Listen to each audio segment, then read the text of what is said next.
Chapter 3. The Catalans. Beyond a bare, weather-worn wall, about 100 paces from the spot where the two friends sat looking and listening as they drank their wine, was the village of the Catalans. Long ago this mysterious colony quitted Spain and settled on the tongue of land on which it is to this day. Whence it came no one knew, and it spoke an unknown tongue. One of its chiefs, who understood Provençal, begged the commune of Marseille to give them this bare and barren promontory, where, like the sailors of old, they had run their boats ashore. The request was granted, and 3 months afterwards, around the 12 or 15 small vessels which had brought those gypsies of the sea, a small village sprang up. This village, constructed in a singular and picturesque manner, half Moorish, half Spanish, still remains and is inhabited by descendants of the first comers, who speak the language of their fathers.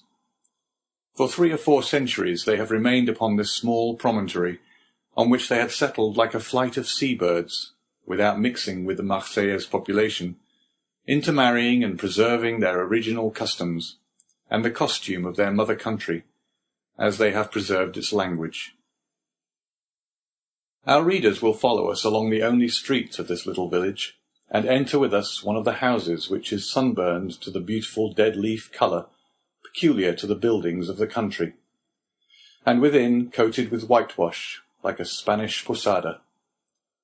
A young and beautiful girl, with hair as black as jet, her eyes as velvety as the gazelle's, was leaning with her back against the wainscot, rubbing in her slender, delicately moulded fingers a bunch of heath blossoms, the flowers of which she was picking off and strewing on the floor.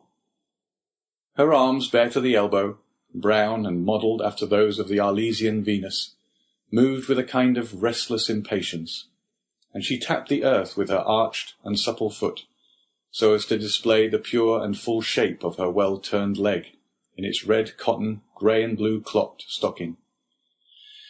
At 3 paces from her, seated in a chair which he balanced on 2 legs, leaning his elbow on an old worm-eaten table, was a tall young man of 20 or 22, who was looking at her with an air in which vexation and uneasiness were mingled.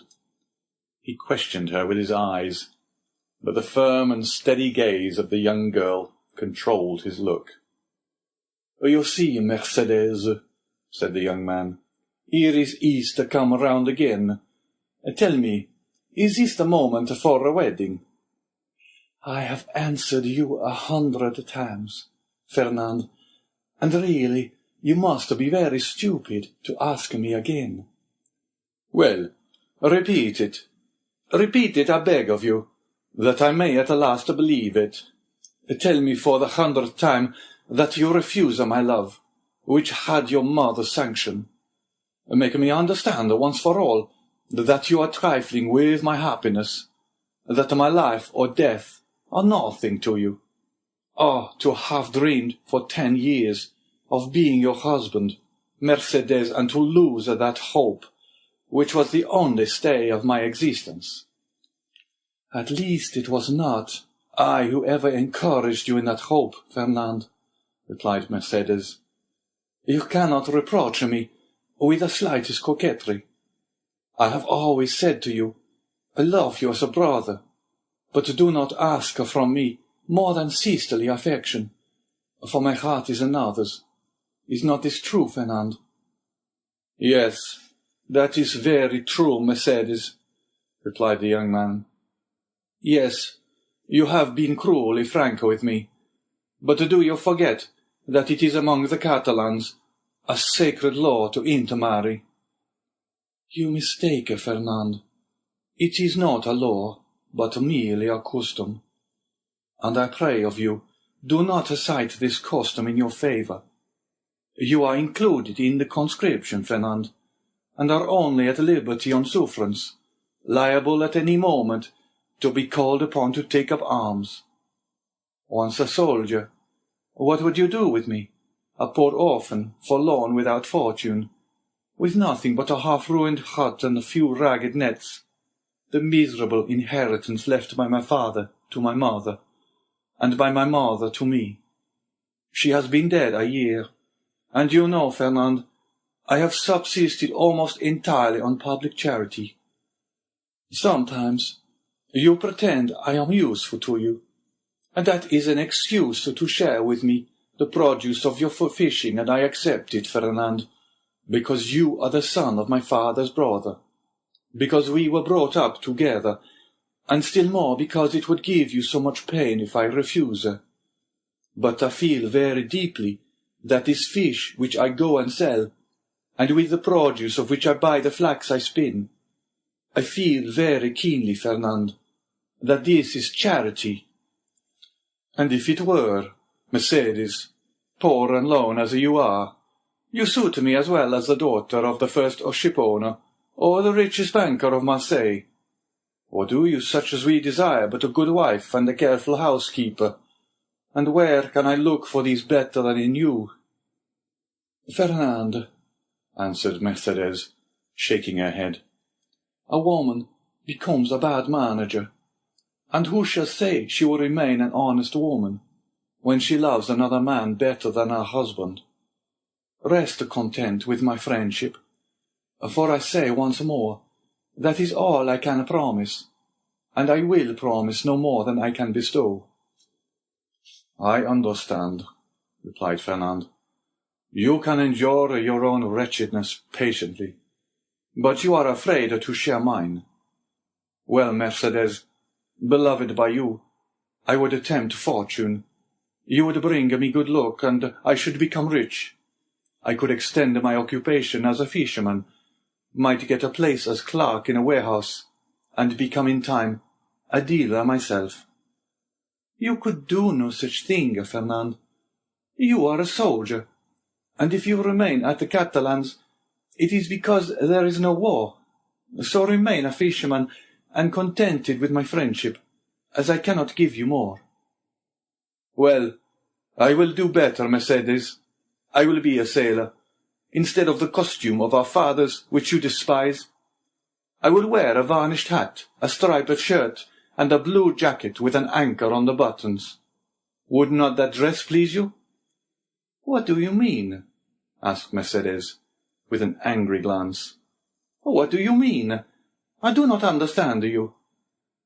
I mean, Mercedes, that you are thus harsh and cruel with me, because you are expecting someone who is thus attired.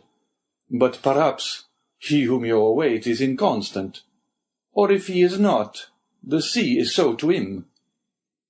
Fernand, cried Mercedes, I believed you were good-hearted, and I was mistaken. Fernand, you are wicked to call your aid jealousy and the anger of God. Yes, I will not deny it. I do await and I do love of him of whom you speak, and if he does not return, instead of accusing him of the inconstancy which you insinuate, I will tell you that he died loving me and me only. The young girl made a gesture of rage. I understand you, Fernand. You would be revenged on him because I do not love you. You would cross your Catalan knife with his dirk. What end would that answer? To lose you my friendship if he were conquered, and see that friendship changed into hate if you were victor. Believe me, to seek a quarrel with a man is a bad method of pleasing the woman who loves the man. No, Fernand, you will not thus give way to evil thoughts. Unable to have me for your wife, you will content yourself with having me for your friend and sister. And besides, she added, her eyes troubled and moistened with tears, Wait, Fernand, you said just now that the sea was treacherous, and he has been gone for 4 months, and during those 4 months there have been some terrible storms. Fernand made no reply, nor did he attempt to check the tears which flowed down the cheeks of Mercedes, although for each of these tears he would have shed his heart's blood. But these tears flowed for another. He arose, paced a while up and down the hut, and then suddenly stopping before Mercedes, with his eyes glowing and his hands clenched. "Say, Mercedes," he said, "once for all, is this your final determination?"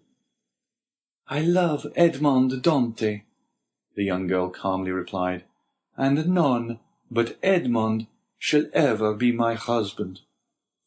"And you will always love him?" "As long as I live." Fernand let fall his head like a defeated man, heaved a sigh that was like a groan, and then suddenly looking her full in the face with clenched teeth and expanded nostrils, said, "But if he is dead?" "If he is dead, I shall die too." "If he has forgotten you?" "Mercedes!" called a joyous voice from without. "Mercedes!" "Oh!" exclaimed the young girl, blushing with delight, and fairly leaping in excess of love. "You see, he has not forgotten me, for here he is." And rushing towards the door, she opened it, saying, "Here, Edmond, here I am." Fernand, pale and trembling, drew back like a traveller at the sight of a serpent, and fell into a chair beside him. Edmond and Mercedes were clasped in each other's arms. The burning Marseille sun, which shot into the room through the open door, covered them with a flood of light. At first they saw nothing around them. Their intense happiness isolated them from all the rest of the world, and they only spoke in broken words, which are the tokens of a joy so extreme that they seem rather the expression of sorrow. Suddenly, Edmond saw the gloomy, pale, and threatening countenance of Fernand, as it was defined in the shadow. By a movement for which he could scarcely account to himself, the young Catalan placed his hand on the knife at his belt.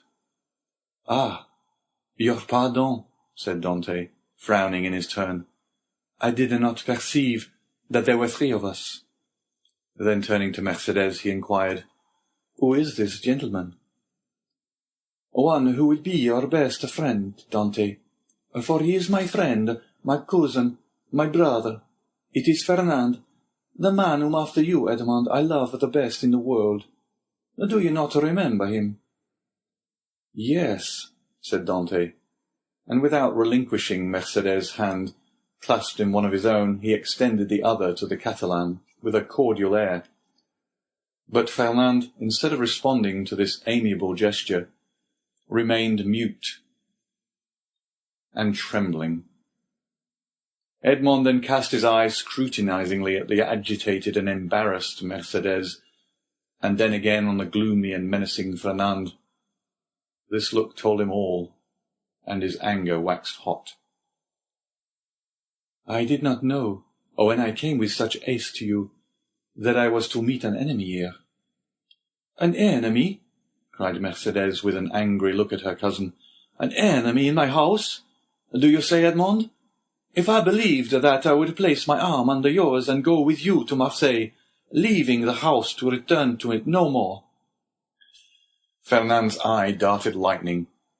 "And should any misfortune occur to you, dear Edmond," she continued with the same calmness which proved to Fernand that the young girl had read the very innermost depths of his sinister thought, "if misfortune should occur to you, I would ascend the highest point of the Cap de Morgian, and cast myself headlong from it." Fernand became deadly pale. "But you are deceived, Edmond," she continued. "You have no enemy here. There is no one but Fernand, my brother, who would grasp your hand as a devoted friend." And at these words the young girl fixed her imperious look on the Catalan, who, as if fascinated by it, came slowly towards Edmond and offered him his hand. His hatred, like a powerless, though furious wave, was broken against the strong ascendancy which Mercedes exercised over him. Scarcely, however, had he touched Edmond's hand, than he felt he had done all he could do, and rushed hastily out of the house. "Oh!" he exclaimed, running furiously and tearing his hair. "Oh, who will deliver me from this man? Wretched, wretched that I am!" "Hallo, Catalan! Hallo, Fernand! Where are you running to?" exclaimed a voice. The young man stopped suddenly, looking around him, and perceived Caderousse sitting at table with Danglars under an arbour. "Well," said Caderousse, "why don't you come? Are you really in such a hurry that you have no time to pass the time of day with your friends? Particularly when they have still a full bottle before them," added Danglars. Fernand looked at them both with a stupefied air, but did not say a word. "He seems besotted," said Danglars, pushing Caderousse with his knee. "Are we mistaken? And is Dante a triumphant, in spite of all we have believed?" "Why, we must inquire into that," was Caderousse's reply, and turning towards the young man, said, "Well, Catalan, can't you make up your mind?" Fernand wiped away the perspiration steaming from his brow, and slowly entered the arbour, whose shade seemed to restore somewhat of calmness to his senses, and whose coolness somewhat of refreshment to his exhausted body. "Good day," said he. "You called me, didn't you?" And he fell rather than sat down on one of the seats which surrounded the table. "I called you because you were running like a madman, and I was afraid you would throw yourself into the sea," said Caderousse, laughing. "Why, when a man has friends, they are not only to offer him a glass of wine, but moreover to prevent his swallowing 3 or 4 pints of water unnecessarily." Fernand gave a groan, which resembled a sob, and dropped his head into his hands, his elbows leaning on the table.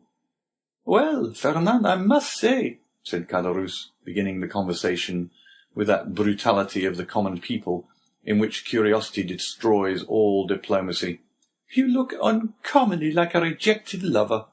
"Ha, ha, ha!" as he burst into a hoarse laugh. "Bah!" said Danglars, "a lad of his make was not born to be unhappy in love. You are laughing at him, Caderousse." "No," he replied, "only hark how he sighs." "Come, come, Fernand," said Caderousse, "hold up your head and answer us. It's not polite not to reply to friends who ask news of your health." "My health is well enough," said Fernand, clenching his hands without raising his head.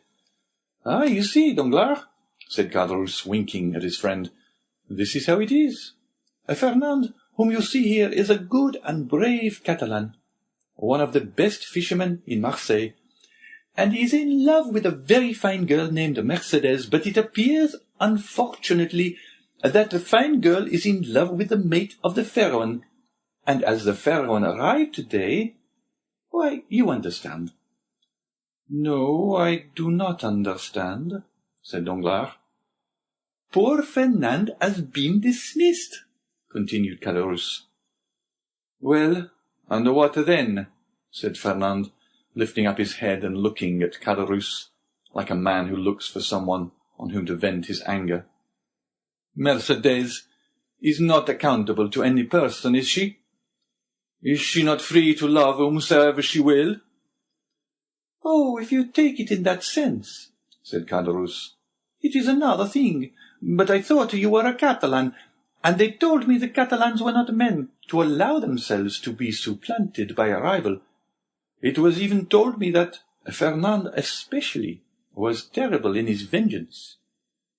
Fernand smiled piteously. "A lover is never terrible," he said. "Poor fellow," remarked Danglars, affecting to pity the young man from the bottom of his heart. "Why, you see, he did not expect to see Dante return so suddenly. He thought he was dead, perhaps, or perchance faithless. These things always come on us more severely when they come suddenly." "Ah, ma foi, under any circumstance," said Caderousse, who drank as he spoke, and on whom the fumes of the wine began to take effect. "Under any circumstance, Fernand is not only person but out by the unfortunate arrival of Dante. Is he, Danglars?" "No, you are right, and I should say that would bring him ill luck." "Well, never mind," answered Caderousse, pouring out a glass of wine for Fernand and filling his own for the 8th or 9th time, while Danglars had merely sipped his. "Never mind. In the meantime, He marries Mercedes, the lovely Mercedes. At least he returns to that.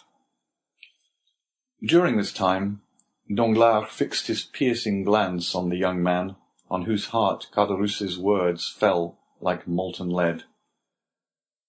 "And when is the wedding to be?" he asked. "Oh, it is not yet fixed," murmured Fernand. "No, but it will be," said Caderousse, "as surely as the Dante will be captain of the Pharaon. Eh, Danglars?" Danglars shuddered at his unexpected attack, and turned to Caderousse, whose countenance he scrutinized, to try and detect whether the blow was premeditated. But he read nothing but envy in a countenance already rendered brutal and stupid by drunkenness. "Well," said he, filling the glasses, "let us drink to Captain Edmond Dante, husband of the beautiful Catalan." Caderousse raised his glass to his mouth with unsteady hand, and swallowed the contents at a gulp. Fernand dashed his on the ground. "Hey, hey, hey," stammered Caderousse. "What do I see down there by the wall, in the direction of the Catalans? Look, Fernand, your eyes are better than mine. I believe I see double. You know, wine is a deceiver, but I would say it was two lovers walking side by side, and hand in hand. Heaven forgive me, they do not know that we can see them, and they are actually embracing." Danglars did not lose one pang that Fernand endured. "Do you know them, Fernand?" he said. "Yes," was the reply in a low voice. "It is Edmond and Mercedes." "Ah, see there now," said Caderousse, "and I did not recognize them. Hello, Dante. Hello, lovely damsel. Come this way, and let us know when the wedding is to be, for Fernand here is so obstinate he will not tell us." "Hold your tongue, will you?" said Danglars, pretending to restrain Caderousse, who, with the tenacity of drunkards, leaned out of the arbour. "Try to stand upright, and let the lovers make love without interruption. See, look at Fernand, and follow his example. He is well behaved." Fernand, probably excited beyond bearing, pricked by Danglars as the bull is by the bandoleros, was about to rush out, for he had risen from his seat, and seemed to be collecting himself to dash headlong upon his rival, when Mercedes, smiling and graceful, lifted up her lovely head, and looked at them with her clear and bright eyes. At this Fernand recollected her threat of dying if Edmond died, and dropped again heavily on his seat. Danglars looked at the two men, one after the other, the one brutalized by liquor, the other overwhelmed with love. "I shall get nothing from these fools," he muttered, "and am very much afraid of being here between a drunkard and a coward. He is an envious fellow, making himself boozy on wine, when he ought to be nursing his wrath. And here is a fool who sees the woman he loves stolen from under his nose, and takes on like a big baby. Yet this Catalan has eyes that glisten like those of the vengeful Spaniards, Sicilians, and Calabrians, and the other has fists big enough to crush an ox at one blow. Unquestionably, Edmond's star is in the ascendant, and he will marry the splendid girl. He will be captain too, and laugh at us all. Unless—" a sinister smile passed over Danglars' lips. "Unless I take a hand in the affair," he added. "Hello!" continued Caderousse, half rising, and with his fist on the table. "Hello, Edmond! Do you not see your friends, or are you too proud to speak to them?" "No, my dear fellow," replied Dante, "I am not proud, but I am happy, and happiness blinds, I think, more than pride." "Ah, very well, that's an explanation," said Caderousse. "How do you do, Madame Dante?"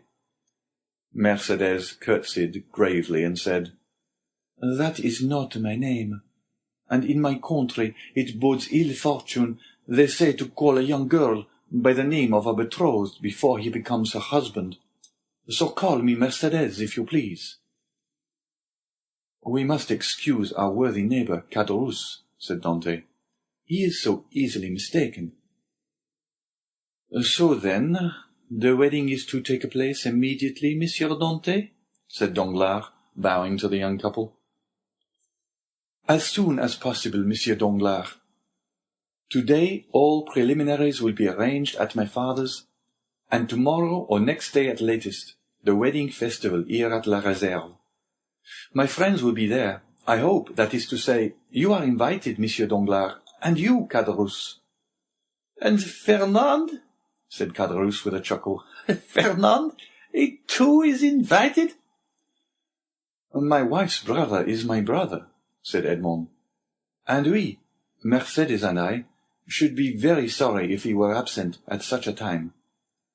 Fernand opened his mouth to reply, but his voice died on his lips, and he could not utter a word. "Today the preliminaries, tomorrow or next day the ceremony? You are in a hurry, Captain." "Danglars," said Edmond, smiling, "I will say to you as Mercedes said just now to Caderousse. Do not give me a title which does not belong to me. That may bring me bad luck." "Your pardon," replied Danglars. "I merely said you seemed in a hurry. And we have lots of time. The Pharaoh cannot be under way again in less than 3 months." "We are always in a hurry to be happy, Monsieur Danglars, for when we have suffered a long time, we have great difficulty in believing in good fortune.